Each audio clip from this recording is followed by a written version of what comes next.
করতেছেন, রাহাত আমাকে জোর করে আনছে। রাহাত আমাকে জোর করে আনে, আমি নিজের ইচ্ছায় বাসা থেকে আসছি। অনেক মারধর করছে রাহাতের সাথে কথা না বলার জন্য। তারপর আমাদেরকে যদি মেনে নিত আমি কোনোদিন পালিয়ে আসতাম না। আমার হাতের পরিবারকে আপনারা হেনস্থা করবেন না। আমি নিজের ইচ্ছায় সেই ইচ্ছায় আমি পালিয়ে আসছি রাহাতের সাথে।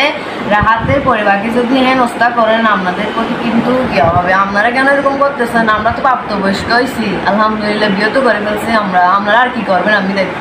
যদি আমি আসমা মাওয়ানিকা, আমার বাবার নাম বিকা আবুল ফয়েজ, আমার আম্মুর নাম হচ্ছে সুফিয়া আক্তার।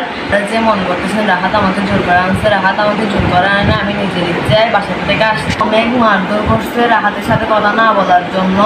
তারপর আমাদেরকে যদি মেনে নিত আমি কোনোদিন পালিয়ে আসতাম না। আমার হাতের পরিবারকে আপনারা হেনস্থা করবেন না। আমি নিজের ইচ্ছায় সেই ইচ্ছায় আমি পালিয়ে আসছি রাহাতের সাথে।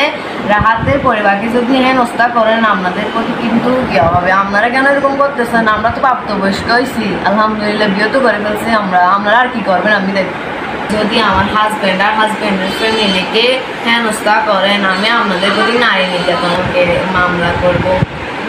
আমি সেই ইচ্ছায় আমার হাজব্যান্ডের সাথে পালিয়ে আসছি। আপনারা প্লিজ দয়া করে আমাদেরকে এরকম করেন।